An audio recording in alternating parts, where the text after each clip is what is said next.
Merry 2021, and to start off 2021 with Shift, we have, everybody's here.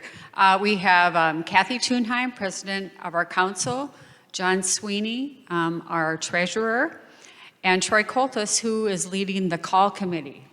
What are we here for? We are going to tell you about 2021 and how it's starting off and some exciting things. Kathi, do you want to begin? Yes, I'd be happy to. Thanks, Geraldine. There are three things I'd like to share with you this morning. The first is that our annual meeting will be held over Zoom for the first time ever at Trinity that I'm aware of on Sunday morning, January 31st, and that will be at 10 o'clock. So look for the email link so that you can click onto that. You will all be muted, but you will be able to type in chat and we will figure out a voting method because that will be important as we lead that meeting. The second piece of news has been one that I know our pastors and staff have been deliberating for months, and that is that after Jeri and a few others, maybe it was Mark, walked off every 6 feet in the sanctuary here, they have realized that we can worship about 40 people at a service, and the pastors and staff would like to begin that or try to do that, depending on the number of cases, of course, here in the state, but Sunday, February 7th. So we're really looking forward to that, and you will hear more information as we get closer to the date, but we're going to need to quarantine a little after New Year's Eve. That's what people are being asked to do. For example, my parents will not be interested in coming at their age into the sanctuary. So some people may choose just to continue to worship online, which has been working very well for the past 9 months. But if you do have a desire to come back into the sanctuary, I know the pastors and staff will do everything they can possible to keep it safe.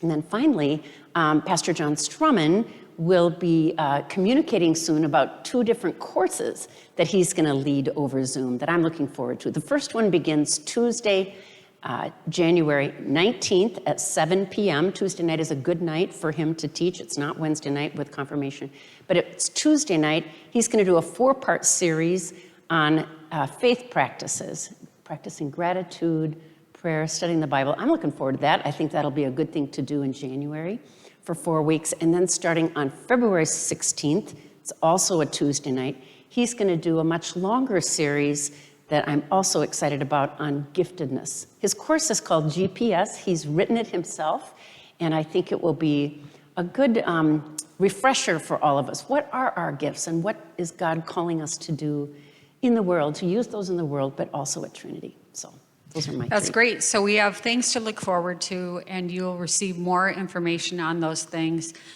in email and posted, and of course our website. So you don't have to jot all those down, but the point is we have things to look forward to. Yeah. And John is here to tell us a little bit about our finances. How are we going to do this whole thing? So what do you have to share, John? Sure, let me talk about 2020. It's been a very, very difficult year for the congregation. It's had some significant impacts, we know, on members. We haven't been able to be in the facility for worship since early March, so it's been a very difficult year. But what I can tell you is that the congregation continues to provide faithful financial support.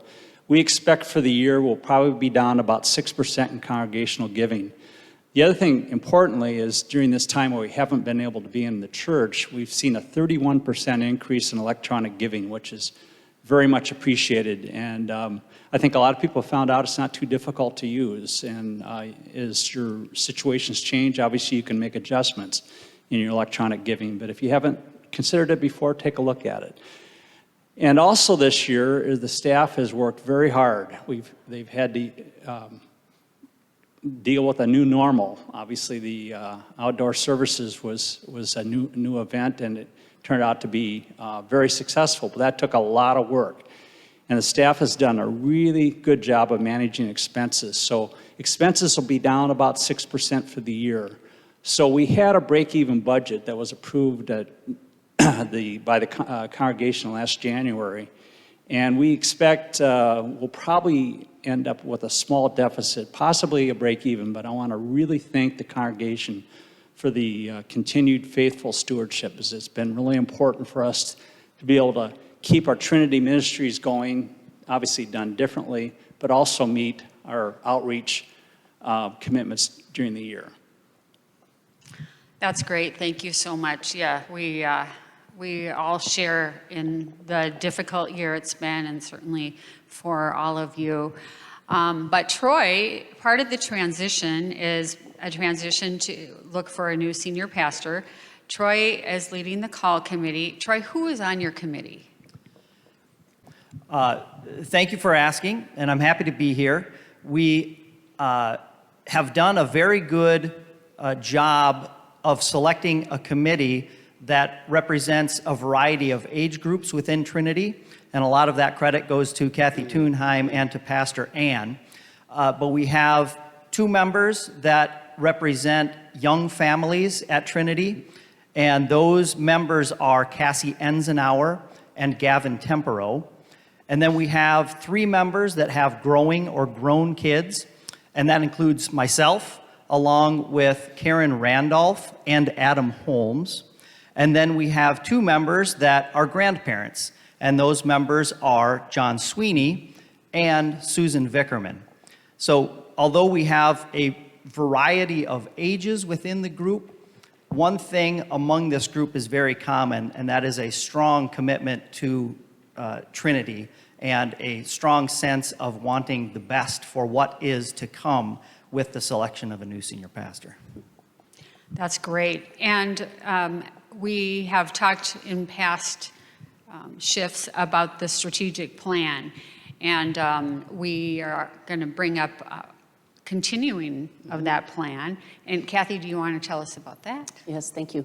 So about 3.5 years ago, I had the opportunity, I was the vice president of the council then, and Brian had kind of tapped me and said, would you consider being the president? And I said, I think so, but I would really like us to have a strategic planning process. And so he supported that, which was great. But if I'm candid with you, I kind of did a strategic planning light process. I think I was pretty busy in my job at the time. What I was able to do was interview the staff and the council at the time, and we sent out a survey. What I didn't get to do, which I think is so important now, and the call committee will partner with the council beautifully here, is to interview about 30 to 40 of our congregational members and do some deep listening sessions. Where are our strengths? Where are we headed? And so we're going to do that. We're going to collect some demographic data and also probably have some small cottage meetings over Zoom so that we get some groups, some organized groups at Trinity and get their feedback. We have partnered with an organization called Church Innovations, which John Strumman knows very well as a board member. You had heard of them, I had heard of them, and we have worked closely as an executive committee to get to know them. They have tools and a process that we're pretty excited about. So the call committee is going to lead the interviews and this demographic collection and cottage meetings, and again, partner with the council. But we want to hear from the congregational members, especially in light of the past year in COVID. Where is Trinity being called to go next, right? What is our mission? And does that need to be updated a little bit or not? I'm not sure, but we're looking forward to that. And so the strategic planning process will be updated, and I think even better.